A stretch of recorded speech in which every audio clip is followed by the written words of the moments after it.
My name is Remy, and today I'm presenting our paper optimizing recursive queries with program synthesis. Our work is motivated by the observation that iterative computation is everywhere in today's data analytics. Here we have a few examples. First, when we compute the page rank with the power method, we iteratively multiply a vector with a matrix. For analysis on graphs, we iteratively traverse the edges of a graph to compute kinetic components or Between centrality. In machine learning, the gradient descent algorithm also optimizes some objective function by iterating the descent steps. In databases, we have a language designed specifically for such iterative computation, namely Datalog. Each Datalog program consists of many rules, and here we have a program with just 2 rules. Each rule is a conjunctive query, which can be written as a SQL query like this. We see that the first rule simply copies the boss relation into the pace relation, and the second rule joins boss with pace and copies the result into pace. If a relation only appears in the body of a rule, we call it an EDB relation, short for extensional database. If a relation appears in the head position of any rule, we call it an IDB relation, short for intentional database. To evaluate the Datalog program, we start by initializing the IDB relation to empty. Then we apply the rules repeatedly to update the IDB relation until it stops changing, at which point we output the result. Here we can think of all the rules as defining a function f, which updates the IDBs every iteration. This function is called the immediate consequence operator. Now let's see how the example program runs if we take this graph as the EDB relation boss. Here, every edge connects every employee with their boss, and we start by initializing the pace relation to be empty. Then in the first iteration, we apply the first rule to copy boss into pace, which means we add every edge into the relation. Because the previous pace relation started empty, the second rule does not produce any result yet. In the next iteration, firing the first rule copies boss into pace again, but since pace already contains boss, this does nothing. Firing the second rule joins the previous pace relation, which are the red edges, with boss, which are the black edges. This produces the blue edges, which we add into pace. In the third iteration, the first rule is still a no-op, and the second rule will create the green edges, which come from joining blue with black.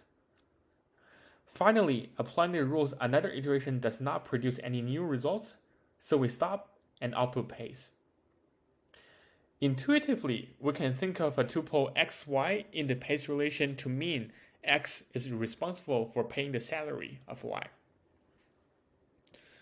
Now suppose we want to compute the total amount each person needs to earn so that everyone can get paid. For each x, we can simply sum up all the salaries x needs to pay and add in x's own salary. We can think of this final sum aggregate as a function g applied to the output. If everyone earns a salary of 1 in our example, the total for each person will come out to be the numbers in brown on the right. It basically finds how many employees there are within that subtree. However, if we evaluate the program as is, it will take n squared space to store the pace relation, which is pretty expensive. Instead, we can optimize it into another program with one single rule directly computed in total, taking only linear space. This optimized program keeps track of a running total and adds the next salary to update the total in each step. However, this optimization is only valid if the boss relation is a tree. Otherwise, it will double count any node that has more than one parent. We can see that optimizing this very simple program already poses many challenges. First, we need to reason about arithmetic operations like sum and plus in addition to relational operations. Second, we also need to optimize across recursion. And third, we must take the global tree constraint into account.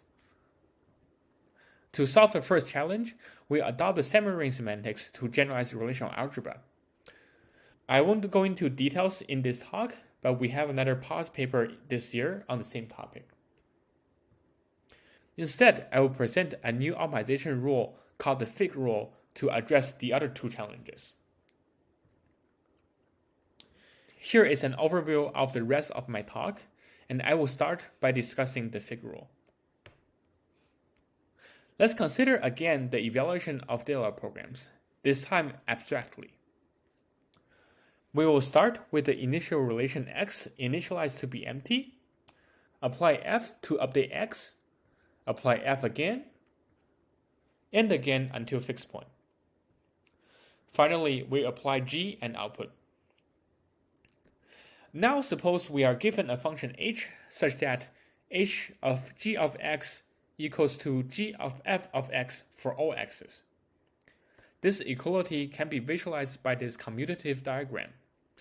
And because the diagram commutes for all x, we can stack them all the way to reach a fixed point.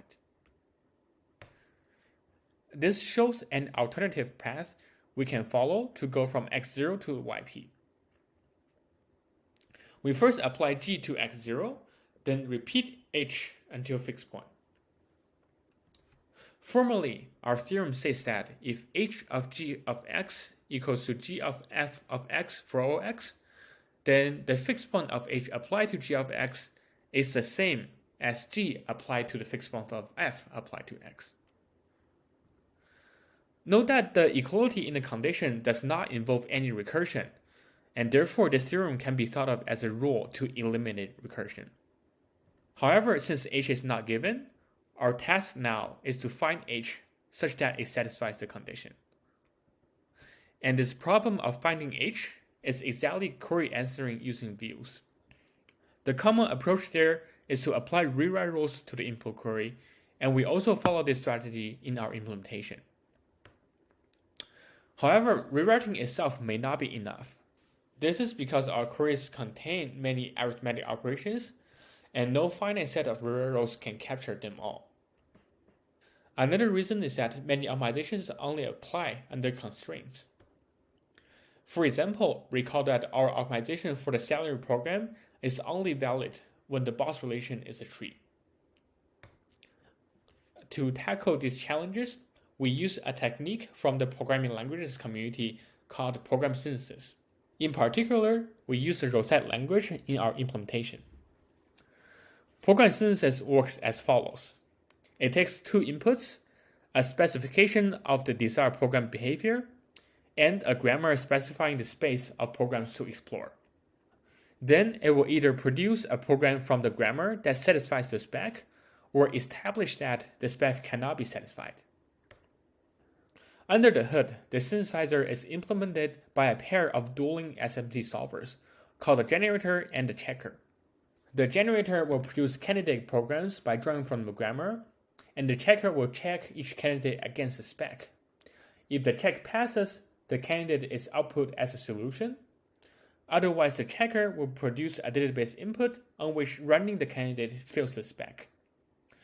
This database instance is provided as feedback to the generator, and in the next round, the generator will only produce programs that meet the spec on all database instances collected so far.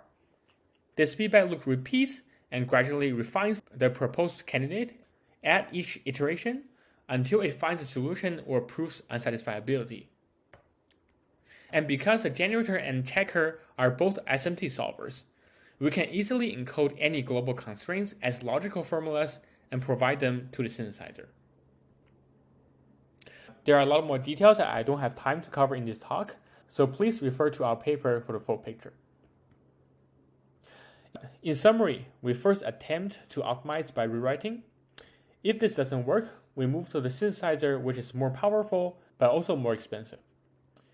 In our paper, we also discuss how to infer loop invariants, generating specialized grammar, denormalizing the synthesis output, and generalized semi-naive evaluation. We show how the synthesizer interacts with the solver in detail, as well as how we implement different components of the optimizer using the same equality saturation system.